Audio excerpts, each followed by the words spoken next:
Je ne vois pas d'œuf ici. Si je crois bien... Est-ce qu'on voit toujours pas la reine là? Non, je vous la montrerai. Donc vous voyez, une couronne de miel, une couronne de pollen et toute la ponte ici. D'accord. Hein, qui éclot au bout de 21 jours. Ok. Donc ça, c'était comme ça.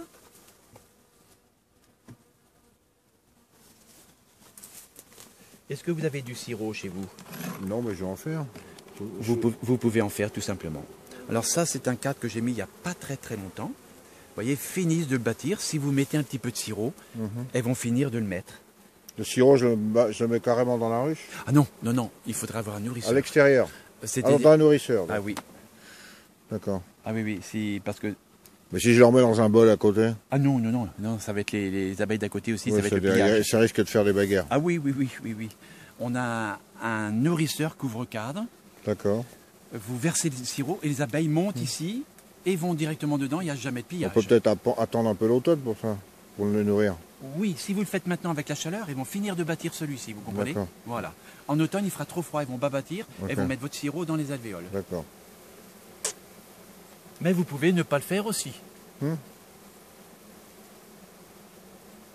Alors là, un autre cadre là.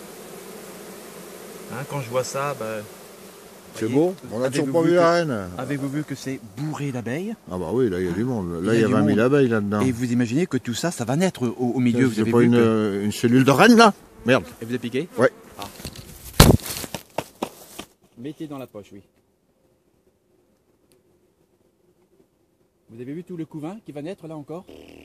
Et qui va vous donner des abeilles supplémentaires. Regardez les grappes qui pendent. Hein. Oui. Venez me montrer votre Elles sont pas agressives là, c'est bon. C'est moi qui étais mal placé. Peut-être. Montrez-moi votre piqûre. Non, non, c'est... Il faut l'enlever, ouais. Là, voilà. voilà. Alors, oui, je sais, ouais. Voilà. Alors, cette main-là, je connais le truc, ouais. Cette main-là, il faut la mettre dans la poche. Sans ça, elles vont venir piquer parce que l'odeur de venin est sur cette main-là. Mais la piqûre, il y est toujours, hein. Non, non, c'est bon. Si, il y est toujours. Oui, mais j'ai enlevé le... Vous êtes sûr? Vous avez enlevé la poche? La poche de venin? Oui, par contre, j'arrive pas. D'accord, d'accord. Donc, je la mets dans la poche, tant pis. Dans la poche. Parce que, vous voyez, elles viennent plus piquer elles ont l'odeur, elles ont l'odeur.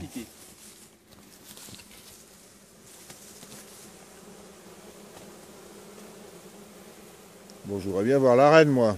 Et vous avez bien vu que le nourrisseur, mon nourrisseur, était sur le plastique. Donc c'est non, j'ai rien vu, mais enfin bon... C'est quand on l'a enlevé tout à l'heure, là. J'ai pas fait attention. Alors, on va pas voir la reine, ma parole. Alors, je vais vous dire, si elle est dans un paquet d'abeilles, tiens, elle est là. Vous la voyez en bas? Oui, la reine. Voilà. Ah, elle est marquée, effectivement. Voilà. Attendez, je la vois là. Je la filme actuellement. Ah, elle est magnifique. Voilà. Et son travail, c'est uniquement de pondre et de pondre. D'accord. Marqué, si la reine meurt, ils en font une autre. Voilà. Mais c'est pas grave. Mais si. Enfin, si. C'est grave. Vaut mieux pas qu'elle meure. Voilà. Qu'elle meure en début de saison, pas de problème. Ouais, elle va refaire une reine. Là, si elle referait une reine, bien sûr, mais faut pas tenter le diable non plus, quoi. Est-ce que vous avez vu le couvain, hein, les larves que vous voyez au fond là, hein, et normalement tout ça c'est pondu. Hein. Voilà, tout ça c'est pondu, Voilà, tout ça c'est pondu. On retrouve les œufs que je vous montrais tout à l'heure. Donc la reine, hein, qui se promène, et tout ça. Ça, vous voyez, là, les larves sont en train de fermer leur alvéole. Et au bout du 6e, 7e jour. Et 21 jours après, vous avez l'insecte qui sort parfait. Donc on retrouve une couronne de miel, une couronne de pollen. Vous voyez ici, c'est ça le pollen, là. Hein, et la ponte de la reine au milieu du cadre. Très bien. Regardez le paquet d'abeilles. Ah oui, là, il y a du monde. Là. C'est sympathique. Épaisseur. Oui, ben vous savez, c'est l'avantage des jeunes reines. Au printemps, évitez de nourrir. Évitez, ça pousse à l'essaimage. D'accord. Hein? Ah oui, d'accord. Oh, je ne stimule pas mes ruches au printemps.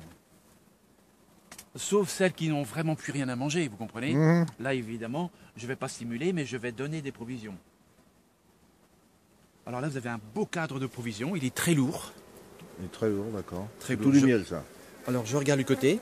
Voilà, ici, vous avez les deux choses qu'il faut vraiment pour nourrir les larves, à savoir le miel et le pollen ici.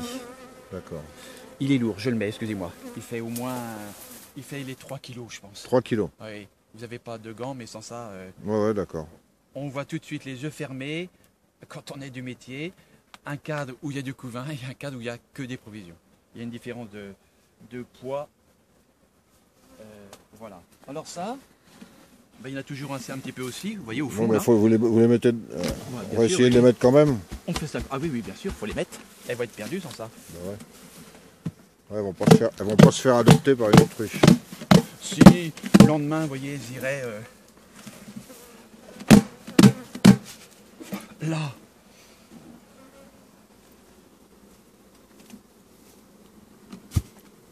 Oui, ce que je voulais vous faire remarquer au départ, c'est que cette ruche-là n'était pas stimulée par du sirop ou un nourrissement. Parce que vous voyez, quand je l'ai pris, j'ai ouvert le plastique, si vous vous souvenez. Hein. Le nourrisseur, il est bien propre. Il était au-dessus. C'est ça le nourrisseur? Voilà. D'accord. Alors ce nourrisseur-là, c'est une évidemment, boîte, ouais. il est grand comme ça. Ouais. Hein. Il faut en mettre un de la taille de la ruche. Voilà. Un nourrisseur, vous demandez 10 cadres. Pour ruche, 10 Il y a cadres. du sirop de sucre. Et vous pouvez faire 50%. Oui. Vous voyez, regardez le système. Du sucre et du miel. Faut mettre les deux. Alors vous mettez du sucre cristallisé. Elle monte par là. Le sirop arrive par là. Et donc elle descend ici, elle pompe le sirop qui est ici. Et quand il n'y en a plus, ben, elle vient ici, puis elle lèche tout. Et votre nourrisseur, vous verrez, il est très très propre.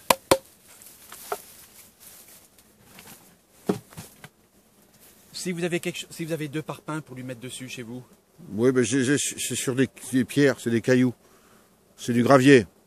Je le pose directement sur le gravier. Non, il y a de l'humidité. Mettez 2 parpaings. Bon, bah, je le ferai demain. Ce soir, je les mettrai comme ça. Hein, si possible, à ça du sol, c'est ouais, super. d'accord, ok. Hein, D'accord. mais même le sol, il y a trop d'humidité en ce moment en plus. Hein. Donc, par contre, faut pas que, évidemment, faut fasse attention qu'on n'approche pas trop près de la ruche. Il n'y a pas de danger. Regardez comment ils sont là. Ouais, c'est vrai qu'on est à côté. Mais ça dépend aussi de. Et vous avez vu, mon enfumoir, j'ai pratiquement pas utilisé. Ouais, c'est vrai, ils n'ont pas d'agressivité du tout. Là, moi, j'ai mis ma main dessus, c'est tout. Ouais. Voilà. Vous passez devant ou derrière votre ruche, le mieux c'est derrière, et vous diront jamais rien. Si vous êtes en train de cueillir des fleurs pendant 5 minutes devant, elles vont venir vous chercher peut-être, vous voyez. Au bout de 5 minutes, ouais. Elles sont chez elles. Mais si vous faites que de passer, il n'y a aucun danger. D'accord. Hein. Mon soufflet est même éteint, vous voyez, je m'en suis tellement peu servi. Donc ici, je vous conseille de mettre du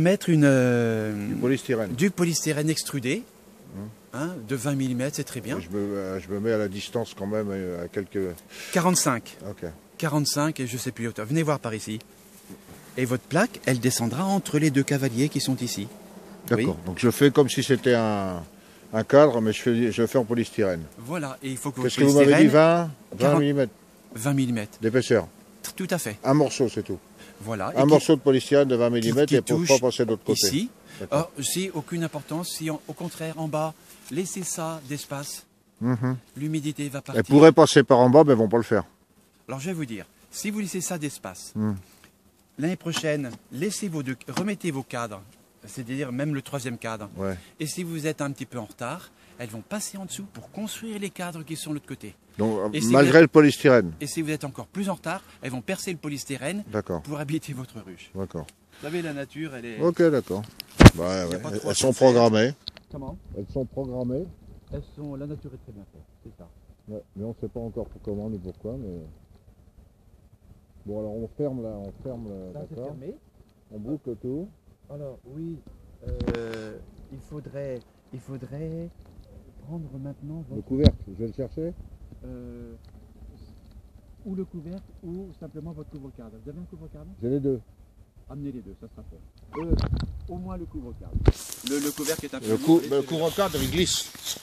Le couvercle, il... Tiens.